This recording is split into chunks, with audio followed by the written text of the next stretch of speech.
My name is Charles Emmanuel, President and founder of Teos Life Incorporated, also known as Divine Life Ministries International.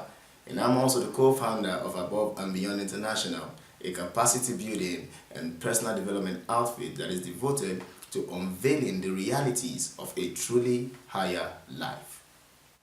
Over the past couple of years, I have had the opportunity to relate with people as I pastored them. I've had the opportunity to hear the heartbeat of people as I was able to get involved with their lives and know exactly their pains. And something that has struck me over and over again is how that people always need to effect a change in their lives. People always need to effect a change in their lives. No matter how gorgeously dressed a lady is, you will be surprised sometimes when you get closer to find out the pains that she might be going through. No matter how ruggedly dressed a man or a guy may appear, you will be surprised to discover how much pain is right beneath the suit, or how much pain the jeans are covering, or how much pain the cosmetics are covering. And that's why, beginning with this video and the next two, I want to share with you on what I've titled, How to Effect a Now Change. How to effect a now change. Now, I want you to understand that no matter where you have found yourself in life, change is possible. As a matter of fact, change is possible. And not just is change possible, you can influence change. You can determine the kind of change that you have. As a matter of fact, they say that change is inevitable. So it's better that you take the wheels and determine the kind of change you would have, because if you don't determine it, some other factors will determine the change that would occur in your life or around your world. So take up the responsibility to determine the change that you are going to have. Now, if you have found yourself in situations in life where you really need something to change, you need something to give way, now listen very carefully, because I'm going to share deep truths with you about how you can actually create the change that you want or effect the change that you desire, and do it fast. So let's begin right away. And I want to read to you from the first book of Samuel and chapter 1. I want to point, it is a little long, but I'll make it as fast as I can, or as short as I can, and point out some very salient points to you as I tell you about principle number 1 for effecting a change in your life. All right. Reading from verse 1, the Bible says, Now there was a certain man of Ramathoi Zohim of Mount Ephraim, and his name was Elkanah, the son of Jeroham, the son of Elihu, the son of, now you know, there are a lot of sons of in the Bible. The sons of Tohu, the sons of Zuph, and then who is also an Ephrathite. Now, and he had 2 wives. The name of the one was Hannah, and the name of the other was Peninnah, or Peninnah. And Peninnah had children, but Hannah had no children. And this man went up out of his city yearly to worship and to sacrifice unto the Lord of hosts in Shiloh. And the 2 sons of Eli, Ophni and Phinehas, the priest of the Lord, were there. And when the time was that Elkanah offered, he gave to Peninnah his wife, and to all her sons and daughters portions. That is, he gave them their offering, like they used to give us then when we go to children's church. All right. So he gave them their offering, and then, but unto Hannah he gave a worthy portion, for he loved Hannah, but the Lord had shut up her womb. And her adversary also provoked her, for to make her fret, because the Lord had shut up her womb. And as he did so year by year, when she went up to the house of the Lord, so she provoked her. Therefore she wept and did not eat. Now this is something that has happened over and over again. Okay, Hannah had found herself being mocked over and over again because of her childlessness. Now this time around, it says that they went to Shiloh to worship, but this time Hannah refused to eat. The year before she ate. The year before she ate. But this year she determined not to eat. She determined she was going to go fasting. Okay? Then I'm reading now verse 8. It says, Then said Elkanah her husband to her, Hannah, why weepest thou? And why eatest thou not? And why is thy heart grieved? Am not I better to thee than 10 sons? I love this guy. This guy is an exemplary husband. He says, Am not I better to thee than 10 sons? Then the Bible says in verse 9, So Hannah rose up after they had eaten in Shiloh, and after they had drunk. Now Eli the priest sat upon a seat by the post of the temple of the Lord. And she was in bitterness of soul, and prayed unto the Lord, and wept sore.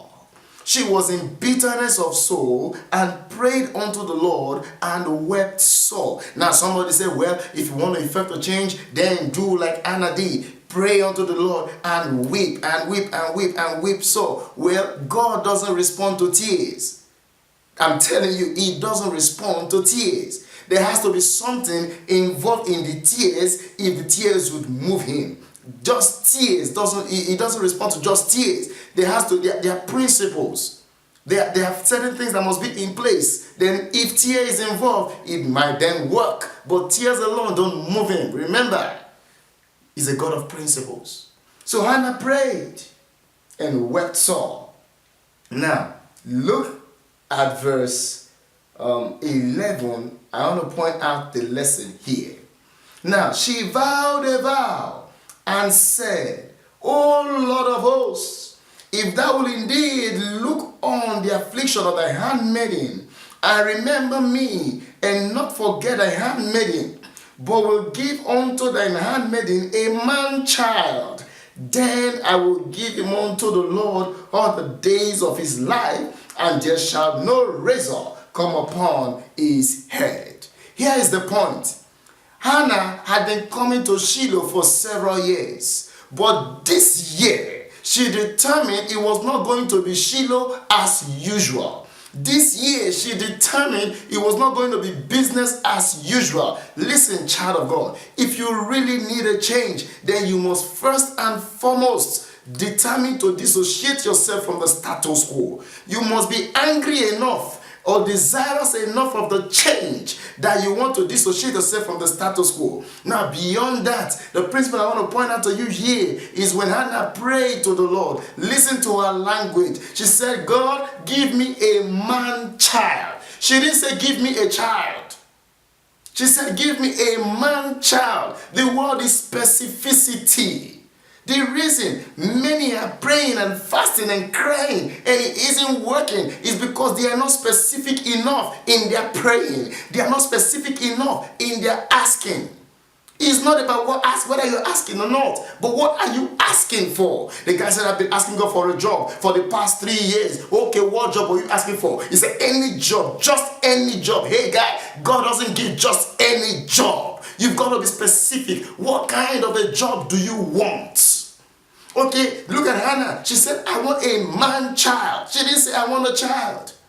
Because she understood, except anything became specific, it is not yet dynamic. You've got to be specific. What do you want? Describe your change that you require. Many times, people are praying and praying and hoping and hoping and hoping. But they are hoping vaguely. Hoping so vaguely. No specificity in their requests. No specificity in their desire. And that's why the change takes long in coming and almost never comes. Determine right now, where is it you need a change? What change is it you need? What are your expectations? Be as specific as can be. Break it down to the last point. Be specific. Vague requests don't get answers. Vague requests don't move God. Specificity is the principle number one to effect the change that you desire. Remember, the Bible says, what things soever ye desire, anything at all, is included in the plan. What things soever ye desire. When you pray, believe you have it and you will get it. But hey, there has to be a desire. And the desire has to be strong enough and clear enough for you to express it in clear terms. What change do you need? Maybe I'll give you an assignment. Alright, you take time and determine what change you really need in your life. If you say, okay, I want my condition to change, describe the condition. What exactly is the condition? Because you can't just say, I want my condition to change. You say, but God knows everything. Hey, that's not the way God functions. Look at when Jesus, when a blind man cried out to Jesus, said, Master, Master, help me, help me. And then Jesus said, okay. He came to the man and he said, what do you want me to do to you? You know, sometimes I wonder that the disciples of Jesus would have asked the Master, can't you see that he's blind? Why are you asking him what you want him to do? Or what he wants you to do? The guy is blind, heal him. But Jesus didn't assume that he wanted healing just because he was blind. He said, what do you want? Moreover, this guy in question, blind Bartimaeus, had become he was blind and had also become a beggar. So it was possible that he was actually calling the Master for some money. And so Jesus said, what do you want? Hey, God knows. God knew he was blind, but he asked him, what do you want? In the same way, he knows exactly where you are. He knows what you need. But listen, child of God, until you voice it out, he is not able to help you. So you've got to determine, be specific enough in your request. What exactly is the change I require? If it is a financial change you need, how much is involved? Somebody said, I want God to clear my debt, clear my debt. How much is the debt? He said, I can't remember. You are not serious. You are not serious. I want God to give me a wife or give me a husband. What kind of wife do you want? A good one. What is a good What is your definition of a good man? Okay, I want a job. What kind of a job do you want? I don't know. Just any job where they pay good money. What is good money? Any amount. Be specific and see how the power of God will come upon that request of yours and produce tremendous results for you. Now, as I take that assignment, write out whatever it is you require, whatever change you need. Write it out in as specific term in as much specific term as you can, and then in the next video, I'm going to take you a step further as I show you something else about how you can actually change your situation right now. Remember, nothing becomes dynamic until it becomes specific. And Hannah had been going to the same Shiloh, but the time she became certain about what exactly she was coming to Shiloh for, she got an answer. I see and perceive that you are about to get an answer. Be as specific as you can. And I'd like to receive your comments. Let me know what you took away from this video. In the next one, I'll share some more with you. But until then, expect a miracle. Bye for now.